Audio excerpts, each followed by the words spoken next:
नमस्कार साथियों, अगर आप भी हाल ही में कोई खरीद रहे हैं, कोई ज़मीन खरीद रहे हैं, कोई प्लॉट, कोई मकान, तो आज की इस वीडियो को ध्यान से देख लीजिएगा क्योंकि अब सिर्फ रजिस्ट्री करा लेने से ही आपको मालिकाना हक नहीं मिल जाता। उसके लिए और कौन कौन से डॉक्यूमेंट ज़रूरी होंगे वो आज की इस वीडियो में आपको जानने को मिलेगा। वीडियो को ध्यान से देख लीजिएगा क्योंकि आज की वीडियो सभी के लिए काफ़ी ज़्यादा महत्वपूर्ण रहने वाली है। तो चलिए बिना किसी देरी के अपनी इस वीडियो को स्टार्ट करते हैं।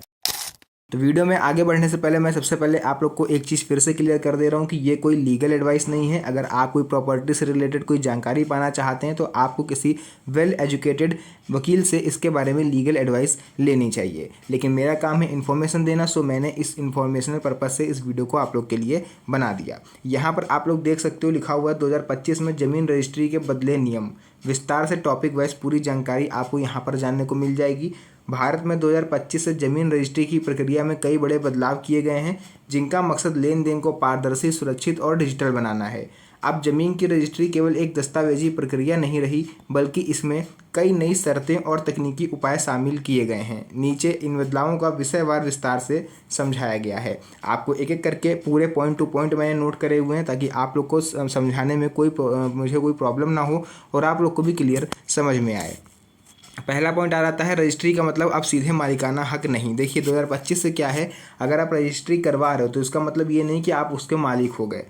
पहले ये आम धारणा थी कि रजिस्ट्री के बाद व्यक्ति की जो ज़मीन है, जो भी वो ज़मीन खरीद रहा है, उसका वो मालिक बन जाता है। लेकिन अब ऐसा नहीं रहा। रजिस्ट्री अब केवल एक लीगल दस्तावेज है जो कि आपने ज़मीन खरीदी है। असली मालिकाना हक भी आपको तभी मिलेगा जब आपके नाम पर भू अभिलेख यानी कि जो लैंड रिकॉर्ड है वो ट्रांसफ़र हो जाएंगे। अब ध्यान से सुनिएगा, रजिस्ट्री जो क्या होती है वो केवल एक लीगल दस्तावेज होता है। वो इस चीज़ का प्रूफ होता है कि हाँ आपने ये ज़मीन खरीदी, लेकिन आप उसके मालिक हो ये अभी तक प्रूफ नहीं हुआ है। उसके लिए आपको जो क्या करना होगा, भू अभिलेख डिपार्टमेंट जो होता है वहाँ पर जाके म्यूटेशन कराना पड़ता है। अब ये क्या होता है ये भी हम आगे आपको बता देंगे। म्यूटेशन एंट्री जो है वो अब अनिवार्य कर दी गई है, यानी बिना म्यूटेशन के रजिस्ट्री अधूरी मानी जाएगी और आप कानूनी रूप से मालिक नहीं होंगे। म्यूटेशन मीन्स होता है, इसको अगर हिंदी में हम लोग बोले तो ये होता है दाखिल खारिज।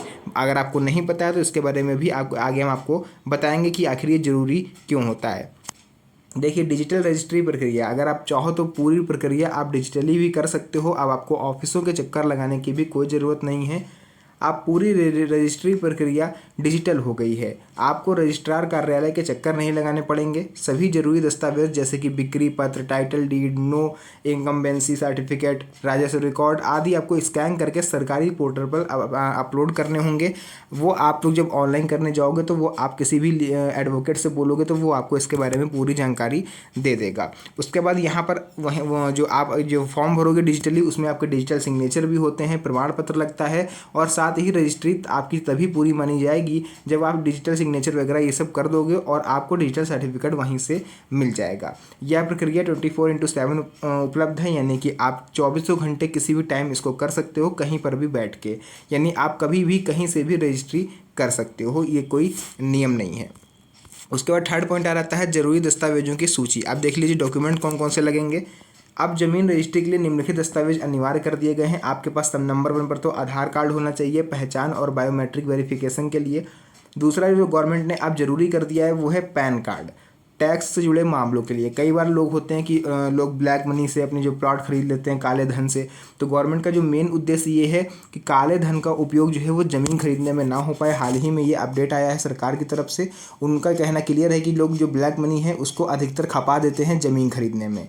अभी आप लोगों ने हाल ही में सुना होगा जो धर्मांतरण का मामला आया है, यूपी साइड का पकड़े गए हैं, तो वहाँ पर ये चीज़ ज़्यादा देखने को मिली है। उन्होंने अपनी पूरी ब्लैक मनी का यूज़ जो है वो ज़मीन, मकान, ये सब प्रॉपर्टी वगैरह खरीदने में किया था। तो इसी को देखते हुए सरकार और ज़्यादा सतर्क हो गई है। अगर आप अब ज़मीन खरीद रहे हो तो पैन कार्ड आपके पास होना ज़रूरी है ताकि उससे रिलेटेड कोई भी जानकारी अगर आप लेन देन करो तो वो गवर्नमेंट को पहुँचे। बिक्री पत्र आपका लगेगा, यानी सेल डीड, लेन देन का जो प्रमाण पत्र होता है कि कितने में आपने ज़मीन खरीदी, किससे खरीदी, ये सब। टाइटल डीड, ज़मीन का स्वामित्व का प्रमाण, यानी इस समय ज़मीन किसके नाम पर है। नो इनकम्बेंसी सर्टिफिकेट भी लग जाता है, यानी ज़मीन पर कोई कर्ज नहीं है, कोई विवाद नहीं है, इसका प्रमाण होता है नो इनकम्बेंसी सर्टिफिकेट। राजस्व रिकॉर्ड, खतियान, जमाबंदी, ये ज़मीन का अपडेटेड रिकॉर्ड आपके पास होना चाहिए। मूल्यांकन प्रमाण पत्र, यानी स्टाम्प ड्यूटी के लिए मूल्यांकन प्रमाण पत्र जो लगता है वो आपको देना पड़ेगा। पासपोर्ट साइज फ़ोटो आपको देनी पड़ेगी खरीदार की और विक्रेता दोनों की, यानी जो ज़मीन बेच रहा है और जो खरीद रहा है उन दोनों ही लोगों की फ़ोटो लगेगी। संपत्ति का नक्शा आपको दिखाना पड़ेगा, प्लान यानी ज़मीन का सीमांकन, संपत्ति कर रसीद यानी अगर आपके क्षेत्र में लागू है तो ये आपको देनी पड़ेगी। लेकिन मैं यहाँ इतना बताने के साथ साथ आप लोग को यहाँ पर एक चीज़ और क्लियर कर दे रहा हूँ कि ये जो सभी डॉक्यूमेंट हैं और जो प्रक्रिया मैं बता रहा हूँ ये हर राज्य में अलग अलग हो सकती है। ये कोई फिक्स नहीं है कि किस राज्य में कौन से डॉक्यूमेंट लगेंगे, राज्यों के हिसाब से डॉक्यूमेंट में और प्रक्रिया में बदलाव हो सकता है। इसी को देखते हुए देखिए 4th पॉइंट है आधार लिंकिंग और बायोमेट्रिक वेरिफिकेशन। अब आधार कार्ड लिंकिंग अनिवार्य कर दी गई है। इससे फर्जीवाड़ा रोकने के लिए खरीदार और विक्रेता दोनों को बायोमेट्रिक वेरिफिकेशन करवाना पड़ेगा।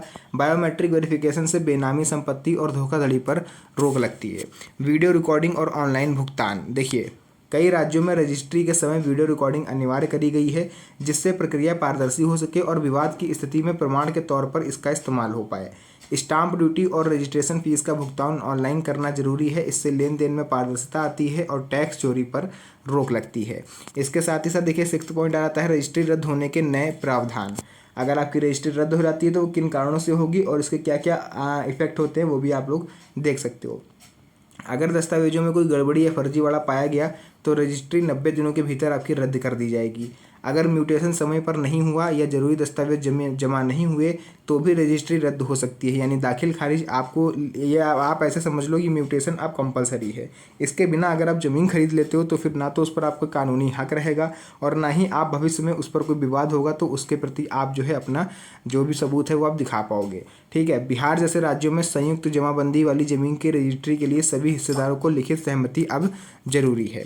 इसी के साथ साथ देखिए 7th पॉइंट टैक्स चोरी और बेनामी संपत्ति पर सख्ती। सरकार ने नए नियमों के तहत टैक्स चोरी और बेनामी संपत्ति पर शिकंजा कस दिया है। अब संपत्ति खरीद कर टैक्स छुपाना आसान नहीं होगा क्योंकि हर लेन देन डिजिटल रिकॉर्ड में अब दर्ज होगा और आधार पैन लिंकिंग से ट्रेस भी किया जा सकेगा कि इतना पैसा आप कहाँ से लेके आए और आपने कहाँ पर क्या क्या ज़मीनें खरीदी। 8th पॉइंट आ जाता है म्यूटेशन यानी नामांतरण की समय सीमा। रजिस्ट्री के 30 दिन के भीतर म्यूटेशन प्रक्रिया पूरी करनी होगी। म्यूटेशन न होने पर ना तो बैंक लोन मिलेगा आपको, ना ही कानूनी रूप से आप मालिक माने जाएंगे, जिससे भविष्य में आगे चल के विवाद का सामना आपको करना पड़ सकता है। डिजिटल प्रक्रिया के फ़ायदे क्या हैं और इसकी कुछ चुनौतियाँ भी बता दें। देखिए डिजिटल प्रक्रिया जो हो जाएगी इससे कुछ फ़ायदे होंगे तो कुछ नुकसान भी होंगे। प्रक्रिया जो है पारदर्शी और तेज होगी, फर्जीवाड़ा और विवाद की संभावना कम है, घर बैठे आप इस सुविधा का लाभ भी ले सकते हो और टैक्स चोरी पर रोक लगेगी जो कि गवर्नमेंट का मेन मोटिव है।